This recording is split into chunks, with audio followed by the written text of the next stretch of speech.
They say you can't scream in the village. Not because you're not allowed to, but because your voice just disappears. It was the most terrifying thing I'd ever felt. I opened my mouth wide, screamed with all my strength, and nothing came out. Nothing. Just silence. Like the air had been stolen from my lungs. That's how I knew I wasn't dreaming. Let me take you back to the beginning. Before I found the village. Before I knew what lived there. It started on a road I didn't recognize, outside a town I didn't mean to be in. I had taken a wrong turn. Or maybe the road moved. I don't know. All I know is it got dark fast. Too fast. And I didn't want to sleep in my car again. So I kept driving. Then I saw lights. Tiny ones. Like candles. I pulled over and followed them. They led me into the trees. I don't know why I followed. Something about them felt familiar. Like I'd been here before. Maybe in a dream. And then, I saw it. A small village tucked deep in the forest. But something was off. The moon above it was too large. The sky too still. The houses looked like they were breathing. And there were no stars. Just that deep black sky. I should have turned back.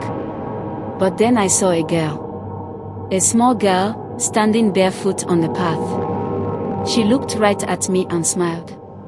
I asked if she was lost. She shook her head. "This is my home," she said. I asked if her parents were around. She just turned and walked. So I followed.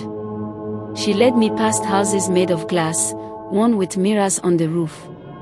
Another one had smoke pouring from the windows, but no one seemed to notice.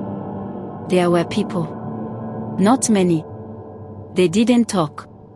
Just watched. Some rocked back and forth. Some stood in corners with their eyes shut tight.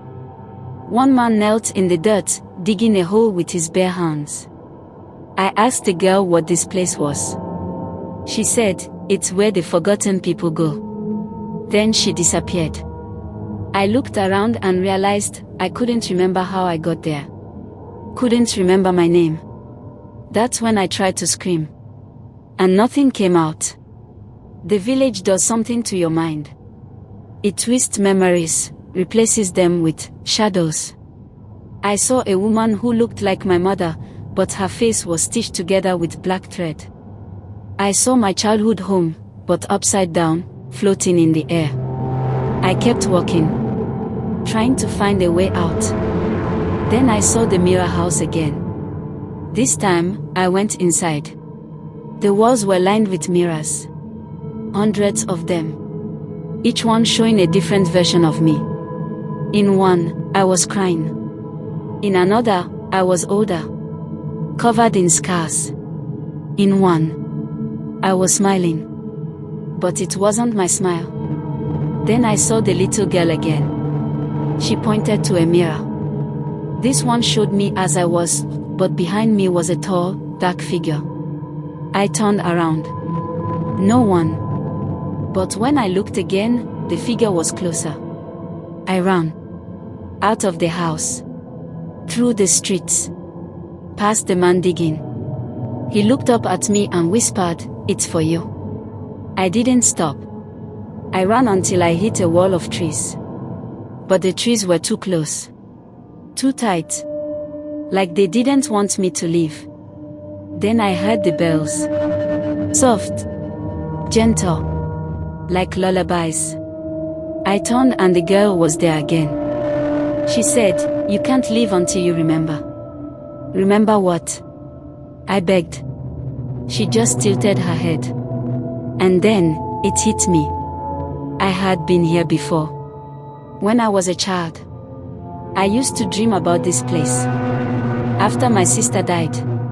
I was 6. She was 8. She drowned in a river near our home. I was there. I didn't save her. I was too scared. That guilt followed me all my life. And now, I realized the village wasn't just a place. It was a memory, a punishment, or maybe a chance to forgive. I turned to the girl. "I'm sorry," I whispered. And for the first time, she smiled, genuinely. She took my hand, led me back through the village. The people were smiling now. The man had finished digging. There was a flower in the hole.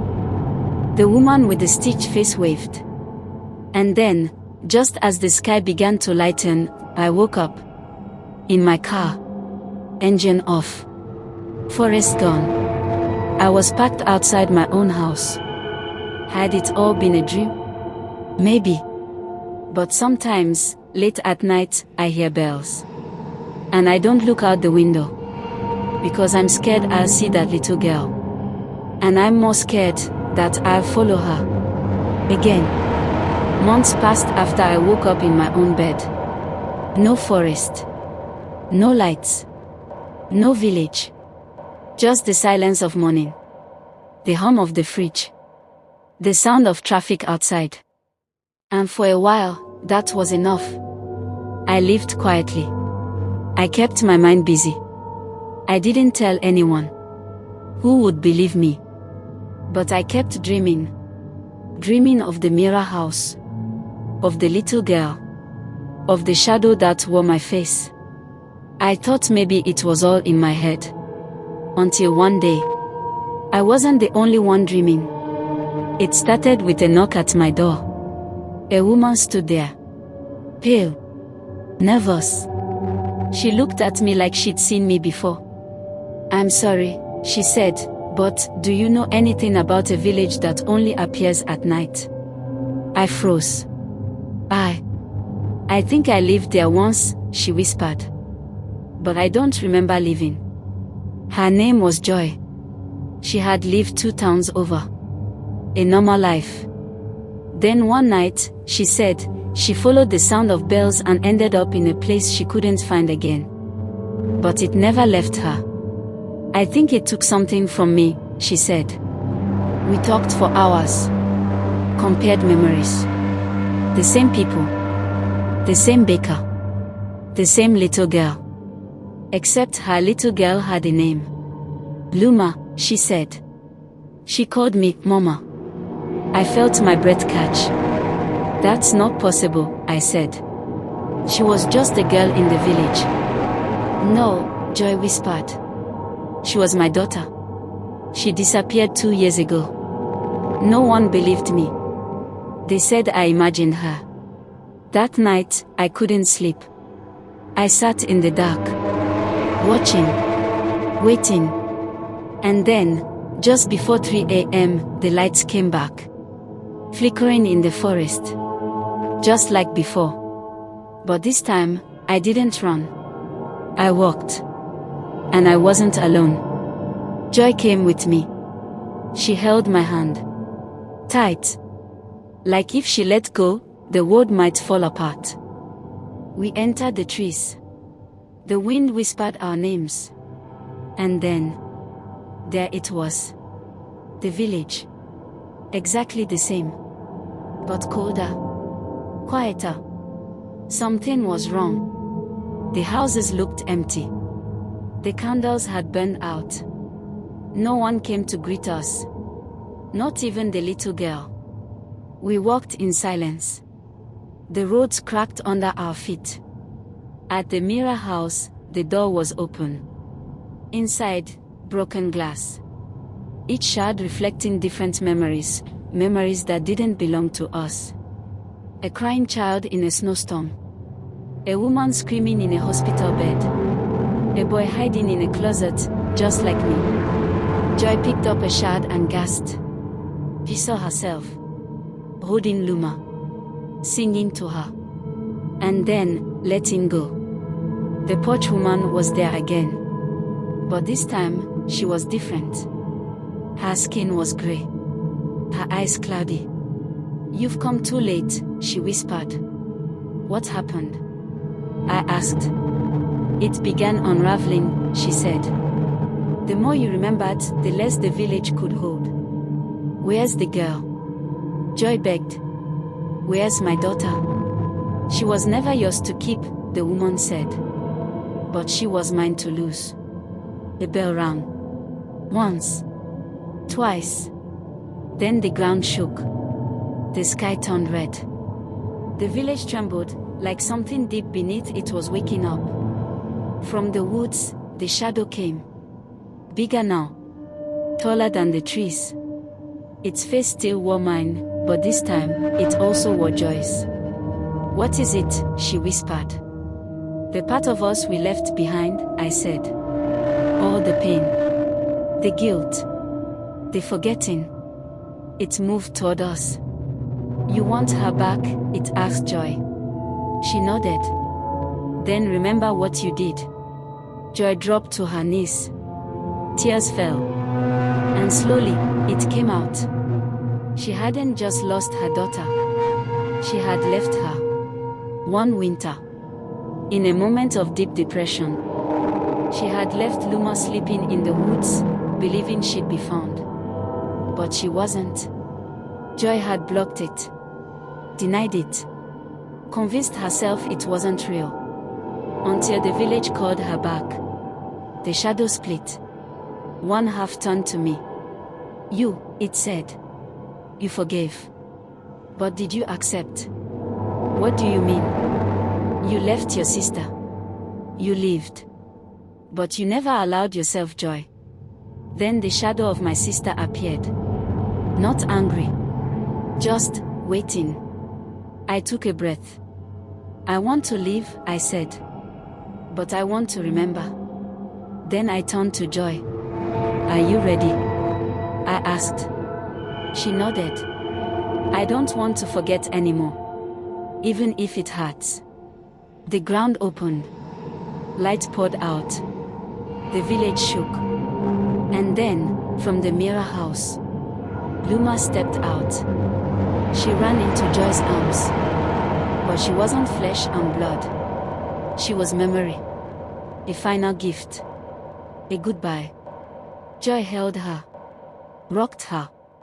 Whispered her name over and over until her arms were empty again. The girl was gone. But the guilt was lighter. The village began to fade. The lights dimmed.